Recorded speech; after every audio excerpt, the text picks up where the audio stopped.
الحمد لله رب العالمين والصلاة والسلام على رسوله الكريم أما بعد أعوذ بالله السميع العليم من الشيطان الرجيم بسم الله الرحمن الرحيم الحمد لله رب العالمين الرحمن الرحيم مالك يوم الدين إياك نعبد وإياك نستعين اهدنا الصراط المستقيم صراط الذين أنعمت عليهم غير المغضوب عليهم ولا الضالين آمين۔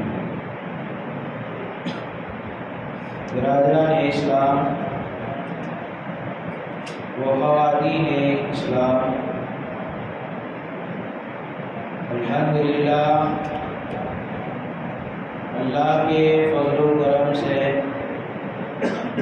ہم ماہ رمضان المبارک میں داخل ہو چکے ہیں۔ پیارے نبی محمد رسول اللہ صلی اللہ علیہ وبارک وسلم رمضان کی آمد پر فرمایا کرتے تھے اتاکم شہر مبارک، ہمارے پاس مبارک مہینہ آ چکا ہے۔ یہ مہینہ بابرکت مہینہ ہے، اس لیے اس مہینے کو رمضان المبارک کہا جاتا ہے۔ رمضان مبارک کو کہا جا سکتا ہے، رمضان کریم نہیں کہنا چاہیے۔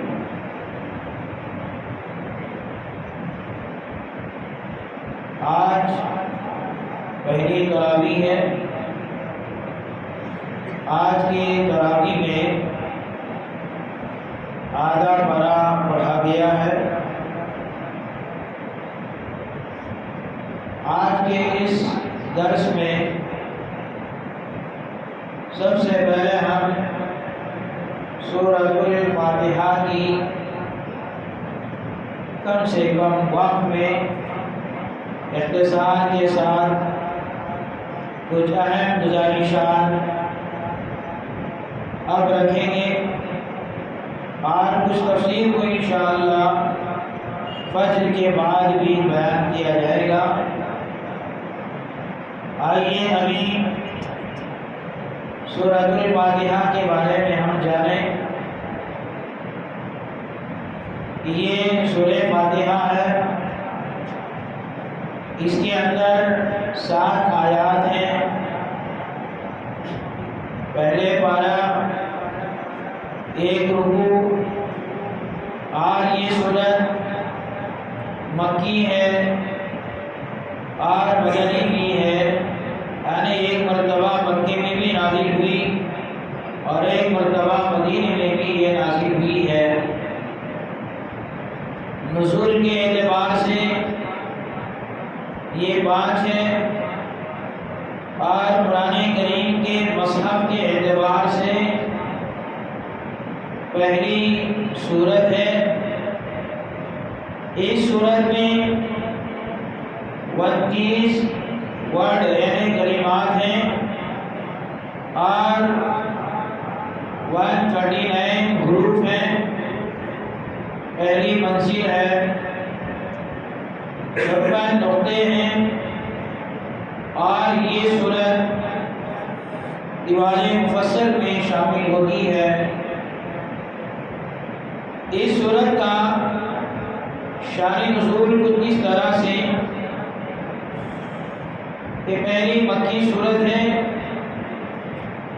جو دعوت کے ابتدائی خفیہ دور میں نازل ہوئی ہے۔ اس سورت کے شان نزول میں کچھ بھی ثابت نہیں ہے، البتہ سورت کے رب کے اعتبار سے یہ قرآن مجید کی ابتدائی سورت ہے۔ اس کا اپنے بعد والی 2 سورتوں کے ساتھ گہرا تعلق ہے۔ الفاتحہ کا اختتام ہدایت طلبی و انعام یافتگان کی پیروی اور غضب یافتگان کو گمراہان سے دوری کی دعا کے ساتھ ہے۔ پھر ایک ہدایت یافتہ اور گمراہ لوگوں کی تفصیل اگلی 2 صورتوں میں بیان کی جا رہی ہے۔ ویسے ایک حساب سے سورۃ الفاتحہ قرآن مجید کا دیباچہ ہے۔ اس سورت کے آخر میں جو ہدایت طلب کی گئی ہے وہ ہدایت قرآن کے آخری حرف تک پوری جزئیات و تفصیل کے ساتھ سائل کے سامنے رکھ دی گئی ہے۔ اس سورت کے مختلف نام ہیں۔ اس سورت کا معروف اور مشہور نام سورۃ الفاتحہ ہے۔ فاتحہ کے معنی بولنے والی کے ہیں۔ اس جگہ اس سے مراد قرآن مجید کی ابتدا ہے، آغاز ہے، اس لیے اس کا نام الفاتحہ رکھا گیا ہے۔ اس سورت کے کئی ایک نام ہیں۔ اس سورت کا نام فاتحۃ الکتاب ہے، فاتحۃ القرآن ہے، ام الکتاب، ام القرآن، القرآن العظیم، السبع المثانی، القافیہ، الواقیہ، الکنز، التراقیہ، الشفاء، الصلاة، سورۃ الصلاة، الشافیہ، الاساس، النور، سورۃ الحج، سورۃ الشکر، سورۃ السوال، الدعاء، سورۃ الحج الاولى، سورۃ الحج الثانیہ، سورۃ تعلیم المسألہ، سورۃ المناجات، سورۃ التفویض۔ یہ ساری چیزیں اصول التفسیر کے اندر موجود ہیں۔ اب آئیے سورۃ الفاتحہ کی کیا فضیلت ہے ہم جانیں۔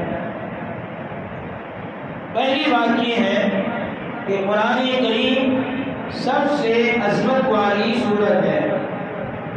جیسا کہ حدیث میں آتا ہے، اللہ کے نبی حضرت سیدنا ابو سعید بن معلّہ فرماتے ہیں، كنت اصلی فی المسجد، میں مسجد میں نماز پڑھ رہا تھا، فجاءنی رسول اللہ صلی اللہ علیہ وسلم، مجھے رسول اللہ صلی اللہ علیہ وسلم نے اسی حالت میں بلایا، لیکن میں نے کوئی جواب نہیں دیا۔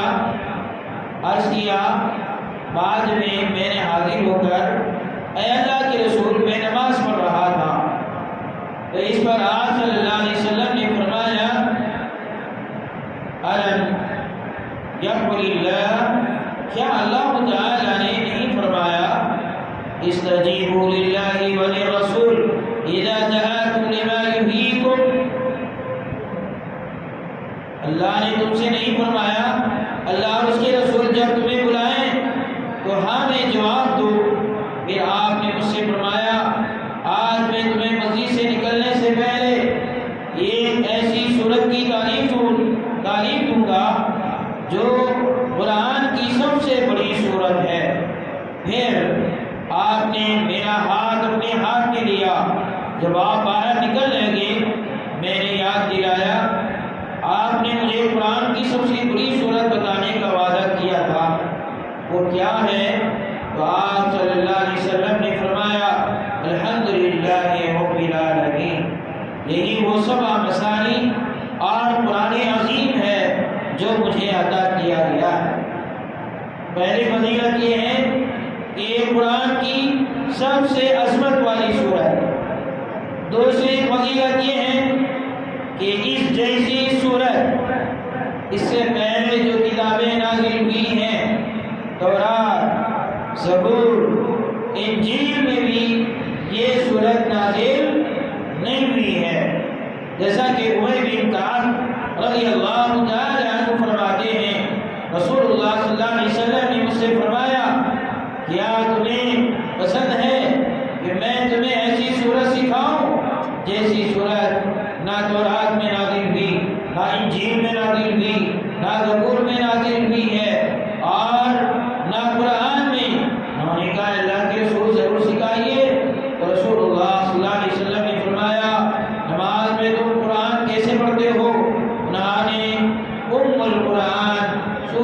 الفاتحہ پڑھی۔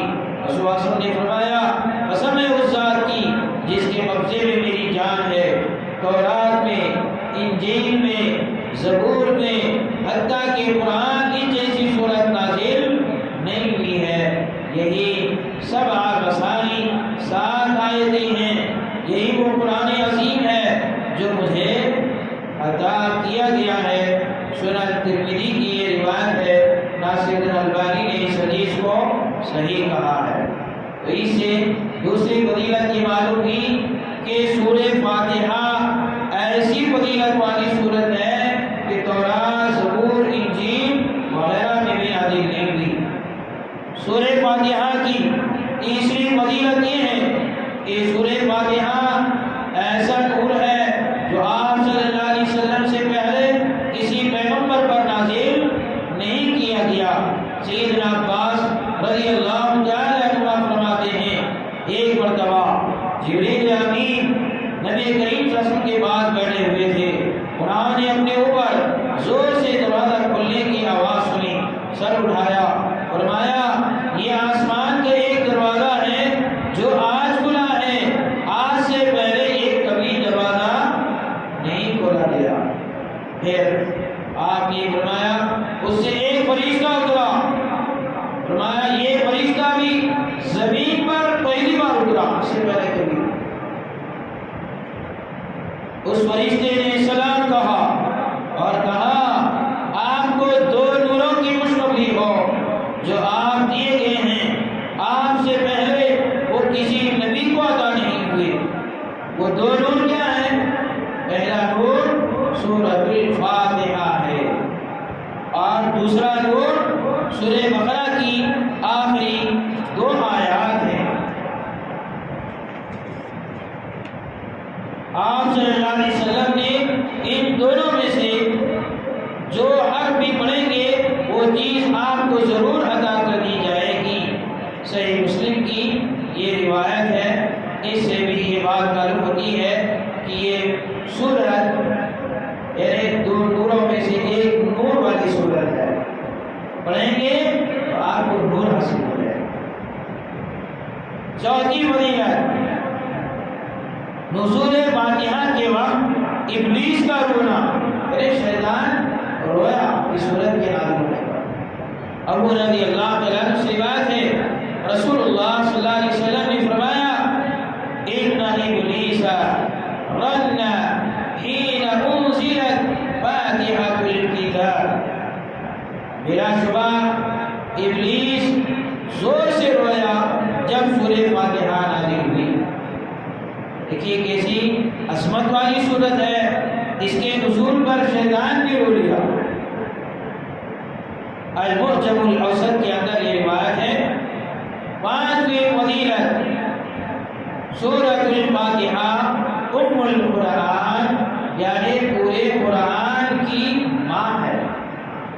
ابو رضی اللہ تعالیٰ عنہ سے بات ہے رسول اللہ صلی اللہ علیہ وسلم نے سورۃ الفاتحہ کے بارے میں فرمایا ہی ام القرآن وہی السبع المثانی وہی القرآن العظیم، یہی ام القرآن ہے، یہی بار بار پڑھی جانے والی 7 آیات ہیں اور یہی قرآن عظیم ہے۔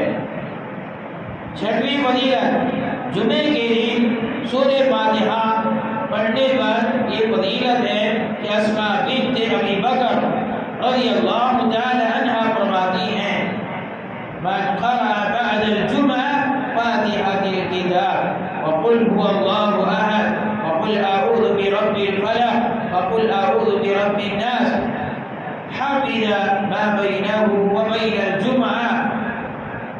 مصنف ابن ابی شیبہ کی حسن درجے کی یہ حدیث ہے، جس نے جمعے کے بعد سورہ فاتحہ قل هو الله أحد قل اعوذ برب الفلق اور قل اعوذ برب الناس پڑھا، اس کی ایک جمعہ سے دوسرے جمعے تک حفاظت ہوگی۔ سبحان اللہ، ہماری حفاظت آج ہم کو شکوہ ہے، شکایت ہے کہ آج ہمارے جان کی، مال کی، آبرو کی، عزت کی حفاظت نہیں ہے، ہم اپنے آپ کو غیر محفوظ محسوس کر رہے ہیں۔ بھائیوں امام وکی بہت ہی مشہور تابعی ہیں، فرماتے ہیں فَجَرَّبْنَاهُ وَوَجَدْنَاهُ كَذَلِكَ، میں نے جمعے کے بعد سورہ فاتحہ اور خلاقین کو پڑھا، اس کا تجربہ کیا، میں نے ایسے ہی پایا۔ جیسے اگر ہم نے اس کو پڑھ لیا ہے تو ہم گویا محفوظ ہیں، اللہ کی امانت میں ہیں، اللہ کی حفاظت میں ہیں۔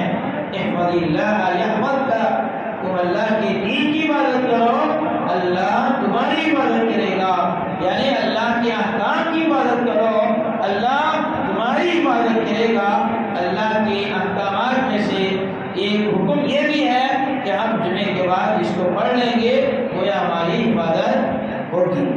آئیے میرے عزیز بھائیوں، سورہ فاتحہ کی ساتویں فضیلت یہ ہے کہ سورہ فاتحہ دعا ہے۔ ابو رضی اللہ تعالیٰ فرماتے ہیں میں نے رسول اللہ صلی اللہ علیہ وسلم سے سنا، آپ فرما رہے تھے اللہ تعالیٰ نے فرمایا قسمت الصلاۃ بینی و بین عبدی نصفین، میں نے نماز اپنے اور اپنے بندے کے درمیان آدھی آدھی تقسیم کی ہے، اور میرے بندے نے جو مانگا اس کا ہے۔ جب بندہ الحمدللہ رب العالمین کہتا ہے تو اللہ تعالیٰ فرماتا ہے حمیدنی عبدی، میرے بندے نے میری تعریف بیان کی۔ جب بندہ کہتا ہے الرحمن الرحیم تو اللہ تعالیٰ کہتا ہے اثنی علی عبدی، میرے بندے نے میری ثنا بیان کی۔ جب بندہ کہتا ہے مالک یوم الدین تو اللہ تعالیٰ کہتا ہے مجدنی عبدی، میرے بندے نے میری بزرگی بیان فرمائی۔ پھر اس کے بعد بندہ کہتا ہے ایاک نعبد و ایاک نستعین قال ھذا بینی و بین عبدی، جب بندہ ایاک نعبد و ایاک نستعین کہتا ہے تو اللہ تعالیٰ فرماتا ہے یہ حصہ میرے اور میرے بندے کے درمیان ہے، اور میرے بندے نے جو مانگا ہے اس کا ہے۔ اور جب وہ کہتا ہے اهدنا الصراط المستقیم صراط الذین انعمت علیہم غیر المغضوب علیہم ولا الضالین، تو اللہ تعالیٰ فرماتا ہے ھذا لعبدی ولعبدی ما سأل، اللہ فرماتا ہے یہ میرے بندے کے لیے ہے اور میرے بندے کا ہے جو اس نے مانگا ہے۔ صحیح مسلم کی روایت ہے، اس حدیث سے بات معلوم ہوتی ہے گویا نماز میں ہم سورہ فاتحہ پڑھتے ہیں تو ہم کس سے بات کر رہے ہیں؟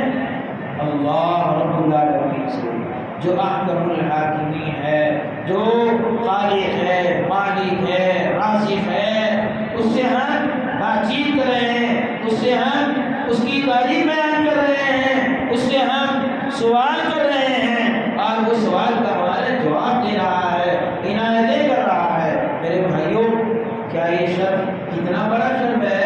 اگر واقعی آپ یہ کہ بستی کے لیڈر آتے ہیں تو آپ جو ہے بڑا اہتمام کرنے ملوں گا، میں جا کے ملوں گا، میں بات کروں گا، ہاں میں جا کے ان سے بات کیا کیا ہوا میرے چلتے آپ جو چلتے ہیں۔ میرے بھائیوں، ایک معمولی بستی کی بات میں ایک لیڈر سے ملنے پر یا ایک وزیر سے ملنے پر آپ کو بڑی خوشی ہوتی ہے، لیکن ایک مسلمان کو حقیقی خوشی تو اس وقت ہونا چاہیے نماز پڑھا، رب سے اس نے ملاقات کی، یہ بڑا شرف ہے۔ یہ سورہ فاتحہ میں یہ بات بتائی گئی ہے۔ آٹھویں فضیلت سورہ فاتحہ شفا ہے۔ ابو سعید خدری رضی اللہ تعالیٰ عنہ بیان کرتے ہیں ہم ایک سفر میں تھے، ایک قبیلے کے نزدیک ہم نے پڑاؤ ڈالا، وہاں ایک لونڈی آئی، کہنے لگی قبیلے کے سردار کو بچھو نے کاٹ لیا ہے اور ہمارے قبیلے کے مرد موجود نہیں ہیں، کیا تم میں سے کوئی جھاڑو کرنے والا ہے؟ ہم میں سے ایک شخص کے ساتھ جانے والا ہے، ہم سے ایک شخص کے ساتھ جانے کے لیے کھڑا ہوا، حالانکہ ہم اسے جھاڑو والا خیال بھی نہیں کرتے تھے کہ اس کو دم آتا ہے، ہم سمجھتے بھی نہیں تھے، لیکن وہ چلا اور اس شخص نے دم کیا، سردار تندرست ہو گیا، اس نے شکرانے کے طور پر 30 بکریاں دینے کا حکم دیا، نیز ہمیں دودھ بھی پلایا۔ جب وہ شاہ واپس آیا ہم نے اس سے پوچھا کیا تم واقعی کوئی منتر جانتے اور تیرے پاس اچھا سا دم ہے؟ اس نے کہا نہیں، میں نے تو صرف فاتحہ سورہ فاتحہ پڑھ کر اس پر دم کر دیا تھا۔ ہم نے کہا جب تک ہم نبی کریم صلی اللہ علیہ وسلم سے اس کے متعلق کچھ پوچھ نہ لیں، ان کے متعلق کچھ نہ کریں۔ جب ہم مدینہ پہنچے تو نبی کریم صلی اللہ علیہ وسلم سے اس کا ذکر کیا۔ آپ نے فرمایا اس کو کیسے معلوم ہوا کہ فاتحہ سے دم کیا جاتا ہے؟ بہرحال کہا کہ اللہ نے میرے دل میں یہ بات ڈالی اور میں نے سورہ فاتحہ پڑھا اور شفا آپ کو گیا۔ تو آپ بہرحال بکریاں تقسیم کر لو اور میرا بھی ان میں حصہ رکھو۔ آپ سب نے فرمایا۔ ایک دوسری آیت میں اس بات کی صلاحیت موجود ہے کہ ان لوگوں میں ابو سعید خدری اور ان کے ساتھیوں کی مہمان نوازی سے انکار کیا تھا، اس لیے انہوں نے 30 بکریوں کی شرط رکھی تھی۔ یہ صحیح بخاری حدیث نمبر 5736، صحیح مسلم 2201 میں یہ حدیث موجود ہے۔ تو معلوم یہ ہوا کہ سورہ فاتحہ شفا ہے۔ آپ یہ سمجھیں گے ہمارے سانپ کاٹے تو پڑھنا ہے کہ بچھو کاٹے تو پڑھنا ہے، نہیں۔ آپ کو بخار آ گیا سورہ فاتحہ پڑھ لو، آپ کو جو کچھ بھی بیماری آ گئی سورہ فاتحہ پڑھ لو، شفا ہو جائے گی۔ آپ کو یقین کے ساتھ پڑھ لو کہ یہ سورۃ الشفا ہے۔ سورہ فاتحہ کا نام کیا ہے؟ سورۃ الشفا ہے۔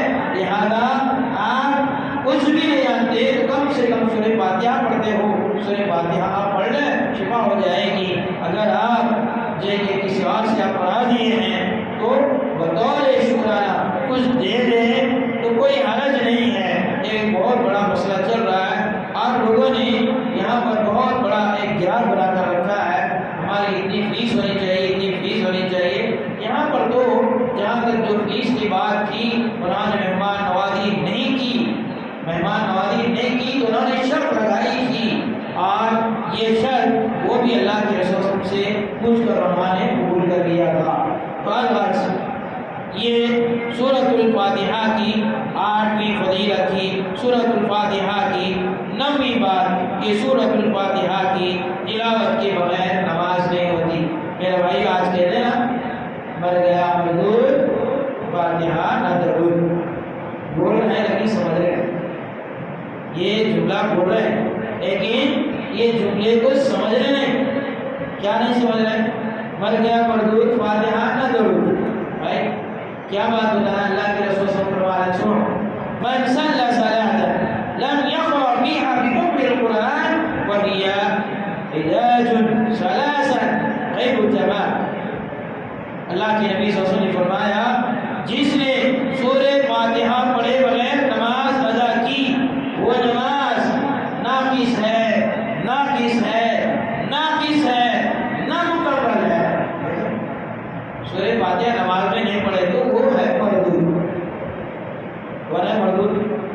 نماز میں نہیں پڑھنے والا مردود، نماز میں نہیں پڑھ رہے، نہ فرض میں پڑھ رہے، نہ سنت میں، نہ نفل میں، نہ نماز جنازہ میں، ہاں کیسے ہوگا ایسا؟